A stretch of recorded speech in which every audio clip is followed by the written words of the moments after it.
Hello friends, welcome to my YouTube channel smart preparation with Ravi. आप सबका हमारे YouTube channel smart preparation with Ravi में हार्दिक स्वागत है। आज हम आप सबके सामने लाए हैं साइंस विज्ञान का टॉप 15 प्रश्न। ये बहुत ही ज़्यादा इम्पोर्टेंट क्वेश्चन आप सबके लिए होने वाला है, इसलिए आप वीडियो शुरू से लास्ट तक देखिएगा। और ऐसे ही वीडियो देखने के लिए आप हमारे चैनल को सब्सक्राइब कर सकते हैं। अगर आपको वीडियो पसंद आए तो आप वीडियो को लाइक करिए और इसको दोस्तों के साथ ज़्यादा से ज़्यादा शेयर करिए। इसमें जो क्वेश्चन हमने इंक्लूड किया है वो बहुत ही ज़्यादा इम्पॉर्टेंट है, इसलिए इम्पॉर्टेंट है क्योंकि ये सभी एग्ज़ाम में कई बार रिपीट हुआ है क्वेश्चन, इसलिए बहुत ज़्यादा इम्पॉर्टेंट है। और ये इसका जो टॉप 15 प्रश्न आप सबके सामने लाए हैं, इसका लगभग 3 से 4 और वीडियो हम इसके पहले भी डाल चुके हैं चैनल पे। अगर आपने अभी वो नहीं देखा तो आप जाइए प्लेलिस्ट में, आप वो वीडियो देखिए, उसके बाद ये वीडियो देखिए। और अगर आपको वीडियो पसंद आए तो आप वीडियो को लाइक और शेयर ज़रूर करिएगा। तो चलिए आज का वीडियो हम शुरू करते हैं। चलिए,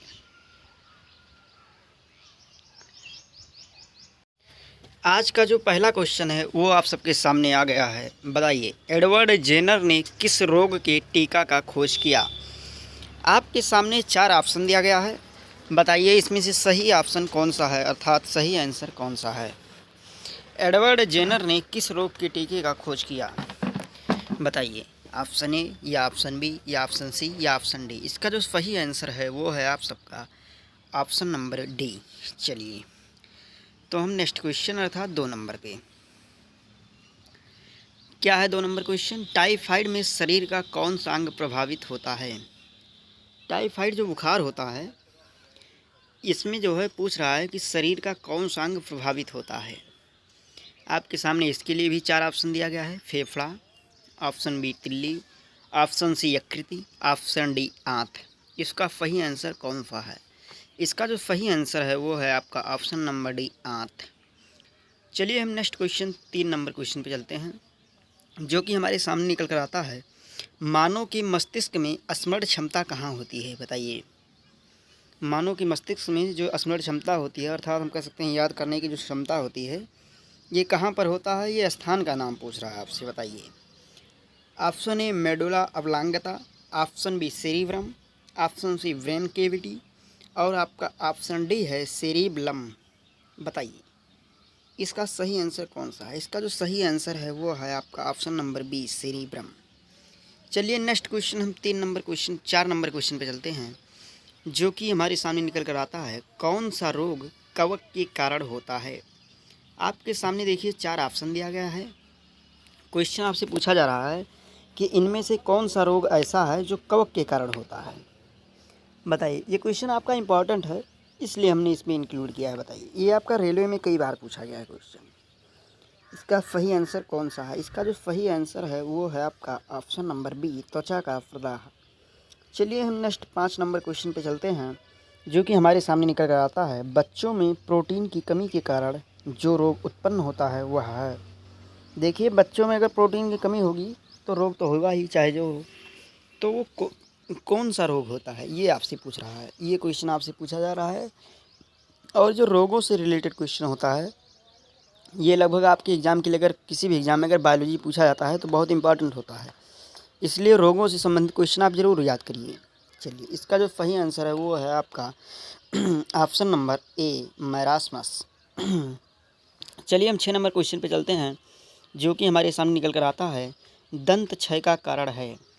जो दंत क्षय है, जो हमारे दांत गिर जाते हैं, धीरे धीरे दांत खत्म हो जाते हैं, गिर जाते हैं, इसका कारण क्या है? बताइए, इसका कारण में आपके लिए 4 ऑप्शन दिया गया है। ऑप्शन नंबर ए वायरल संक्रमण, ऑप्शन नंबर बी दूषित पानी, ऑप्शन नंबर सी बैक्टीरियल संक्रमण, ऑप्शन नंबर डी वंशानुगत। आप वंशानुगत करना समझे हो तो हम आपको बताना चाहते हैं, जैसे आपके जो पूर्वज हैं, दादा परदादा बाबा, इन सब का जो वंशानुगत क्रम से जो होता है वंश, उसी को हम कहते हैं वंशानुगत कारण। तो क्या आपका वंशानुगत कारण होगा, या बैक्टीरियल संक्रमण होगा, या दूषित पानी, या वायरल संक्रमण होगा? इसका सही आंसर जो है वो आपका ऑप्शन नंबर सी बैक्टीरियल संक्रमण होता है। चलिए 7 नंबर क्वेश्चन पे हम चलते हैं, जो कि हमारे सामने निकल कर आया है। निम्न में से किसका निर्माण हमारे शरीर में नहीं होता है? आपके सामने 4 ऑप्शन दिया गया है। बताइए इनमें से सही आंसर कौन सा है? Vitamin A, protein, enzyme, hormones. बताइए इसमें से किसका निर्माण हमारे शरीर में नहीं होता है? तो इतना आप जानते होंगे, प्रोटीन का होता है, एंजाइम का भी होता है, हार्मोन्स का भी होता है। इसमें सिर्फ यही ऑप्शन ए ऐसा दिख रहा है जो हमारा सही हो सकता है इसमें। चलिए इस प्रकार हम नेक्स्ट क्वेश्चन 8 नंबर क्वेश्चन पे चलते हैं, जो हमारे सामने निकल कर आया। निम्नलिखित विटामिनों में से कौन सा किसी स्वप्न को पर्याप्त अवधि तक याद रखने में सहायक होता है? आप चलिए हम फिर से दोबारा क्वेश्चन रिपीट करते हैं, आपका इंपॉर्टेंट क्वेश्चन है ये।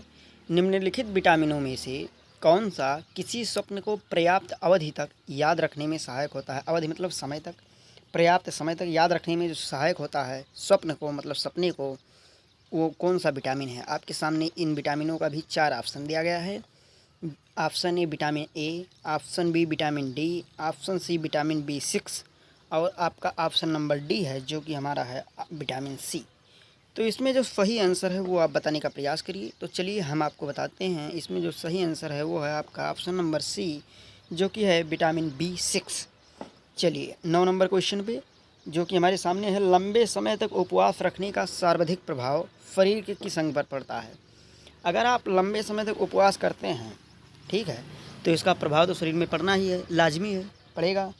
लेकिन शरीर के किस अंग पर पड़ेगा, ये सबसे ज़्यादा इम्पोर्टेंट होता है। इसको आपको पता होना चाहिए ना कि शरीर के किस अंग पर इसका प्रभाव पड़ेगा। तो इसका जो सही आंसर है, इसके लिए आपके सामने 4 ऑप्शन दिया गया है। एक बार आप बताने का प्रयास करिए, आप नहीं बता पाएंगे तो हम आपको बताएंगे। चलिए, हृदय पर, आंत पर, फेफड़े पर, गुर्दे पर। इसका जो सही आंसर है वो है आपका ऑप्शन नंबर डी, गुर्दे पर। चलिए 10 नंबर क्वेश्चन पे चलते हैं, जो कि हमारे सामने निकल कर आया। क्या है? श्वसन केंद्र कहाँ स्थित है? श्वसन केंद्र जो होता है, दुनिया जानता है, सबको पता है, आपको भी पता होगा, हमको पता है, सबको पता है ये। लेकिन होता कहाँ है ये किसी को नहीं पता होगा। ये आप बताइए, ये चीज़ आपको पता होना चाहिए कि श्वसन केंद्र होता कहाँ, स्थित कहाँ है। Option A medulla, option B मध्य मस्तिष्क, ऑप्शन सी प्रमस्तिष्क, ऑप्शन डी पश्चिम मस्तिष्क। बताइए इसका सही आंसर कौन सा है? आप बताने का प्रयास करिए, आपसे नहीं होगा तो हम आपको बताने का प्रयास करते हैं। इसका जो सही आंसर है वो है आपका ऑप्शन नंबर ए, मेडुला। इस प्रकार हमारा टॉप 10 प्रश्न बायोलॉजी से ही ख़त्म होता है। इसके बाद टॉप 5 प्रश्न आपके सामने भी आने वाला है, जो कि फिजिक्स से रिलेटेड होगा। बहुत ही ज़्यादा इंपॉर्टेंट क्वेश्चन, और साइंस में फिजिक्स और बायोलॉजी ही ज़्यादा इंपॉर्टेंट है, इसलिए हमने इस वीडियो में फिजिक्स और बायोलॉजी ही इंक्लूड किया है। चलिए पहला क्वेश्चन आपके सामने आया, जो कि है वर्षा की बूंदें गोलाकार क्यों होती है? जो वर्षा की बूंदें होती हैं, आप सब जानते होंगे, देखते होंगे, जब बारिश होता है तो इसकी जो बूंदें होती है पानी की, ये गोलाकार होती हैं, मतलब गोल आकार की होती हैं। तो ऐसा क्यों होता है? इसका ऐसा होता क्यों है, ये आपसे पूछा गया है। इसके लिए भी आपके सामने 4 ऑप्शन दिया गया है। ये बहुत ऊंचाई से गिरती हैं इसलिए, या हवा में प्रतिरोध होता है इसलिए, या जल में पृष्ठ तनाव होता है इसलिए, या इनमें से कोई नहीं। बताइए इसका सही आंसर जो है वो है आपका ऑप्शन नंबर सी, जल में पृष्ठ तनाव होता है। चलिए 12 नंबर क्वेश्चन, जो कि आपके सामने निकल कर आया। किस प्रकार के रेल इंजन की दक्षता सर्वाधिक होती है? आपके सामने 4 प्रकार के रेल इंजन की बात की गई है। इनमें से बताइए किस प्रकार का रेल इंजन होगा तो उसकी दक्षता जो है, काम करने की क्षमता जो है, वो सबसे ज़्यादा होगी। बताइए, आपके सामने 4 ऑप्शन हैं। पहला ऑप्शन पेट्रोल, दूसरा ऑप्शन डीजल, तीसरा ऑप्शन विद्युत और चौथा ऑप्शन भाप। चलिए ये तो आप देखते ही बता देंगे कि इसका जो सही आंसर होगा वो है आपका ऑप्शन नंबर सी, विद्युत। विद्युत से तेज़ नहीं चलेगा और कोई। चलिए 13 नंबर क्वेश्चन पे हम चलते हैं, जो कि हमारे सामने निकल कर आ चुका है। पृथ्वी के भ्रमण की गति है। बताइए ये क्वेश्चन पृथ्वी के बारे में, आप जैसे पृथ्वी पे रहते हैं, पृथ्वी पे निवास करते हैं, तो पृथ्वी के बारे में इतना तो आपको पता ही होना चाहिए कि पृथ्वी के भ्रमण की गति क्या है, किस गति से भ्रमण करती है पृथ्वी। बताइए इसके लिए 4 ऑप्शन है। ऑप्शन ए 2.8 किलोमीटर पर मिनट, 31, 25 और 39.5। इसका जो सही आंसर है वो है आपका ऑप्शन नंबर ए, 2.8 किलोमीटर पर मिनट। 14 नंबर क्वेश्चन पे चलते हैं, जो कि हमारे सामने निकल कर आता है। किसी रॉकेट को पृथ्वी से पलायन वेग के लिए कितनी गति दी जाती है? देखिए ये क्वेश्चन इस प्रकार से भी पूछा जा सकता है कि किसी वस्तु को अगर हम ऊपर फेंकते हैं तो किस वेग से हम फेंकें कि पृथ्वी का गुरुत्वाकर्षण क्षेत्र जो होता है ये पार कर जाए। ठीक सर, तो रॉकेट का मतलब यही तो कि जब पृथ्वी की गुरुत्वाकर्षण क्षेत्र को पार करेगा तभी तो प्लान होगा, ऊपर जाएगा अंतरिक्ष में। इसलिए तो आपसे वही प्लान क्या कह रहा है, प्लान वेग पूछ रहा है, प्लान गति बताइए वेग, ये कौन सी गति दी जाती है। इसका जो सही आंसर है वो है आपका ऑप्शन नंबर सी, 11.2 किलोमीटर पर सेकंड। अगर हम 11.2 किलोमीटर पर सेकंड के वेग से किसी वस्तु को फेंकते हैं तो आप पृथ्वी पर वापस नहीं आएगी, इतना आपको पता होना चाहिए। चलिए 15 नंबर क्वेश्चन पे चलते हैं, जो कि हमारे सामने निकल कर आता है, शुष्क बैटरी सेल में कौन सी ऊर्जा होती है बताइए। ये सब आप सबको पता होगा, लेकिन क्वेश्चन रिपीट हुआ है, कई बार रिपीट हुआ है, इसलिए हमने ये क्वेश्चन भी इसमें इंक्लूड किया। चलिए आप बताने का प्रयास करिए इसका सही आंसर कौन सा है। आपके सामने 4 ऑप्शन है, कौन सा सही ऑप्शन है हम आपको चलिए बताते हैं। इसका जो सही आंसर है वो है आपका ऑप्शन नंबर ए। इस प्रकार आपका जो टॉप 15 प्रश्न का इस वीडियो था ये आपका ख़त्म होता है। और आप अगर चैनल पे नए हैं तो आप चैनल को सब्सक्राइब करिएगा, वीडियो पसंद आए तो आप वीडियो को लाइक ज़रूर करिएगा और इसको दोस्तों के साथ शेयर ज़रूर करिएगा। चलिए, और इसी प्रकार की वीडियो देखने के लिए आप हमारे चैनल को सब्सक्राइब कर सकते हैं, वीडियो को लाइक कर सकते हैं। और अगर आप चैनल पर नए हैं तो आप पहले प्लेलिस्ट में जाइए, प्लेलिस्ट में हमने 4 वीडियो पहले अपलोड किया है। टॉप 15 प्रश्न का, हिस्ट्री का भी हमने इंक्लूड किया है वीडियो, टॉप 30 प्रश्न का, मैथ्स का भी है। ये सब देखने के लिए आप चैनल को सब्सक्राइब करिए और प्लेलिस्ट में जाकर सब देखिए और एंजॉय करिए, वीडियो को शेयर करिए। धन्यवाद। जय हिंद, जय भारत।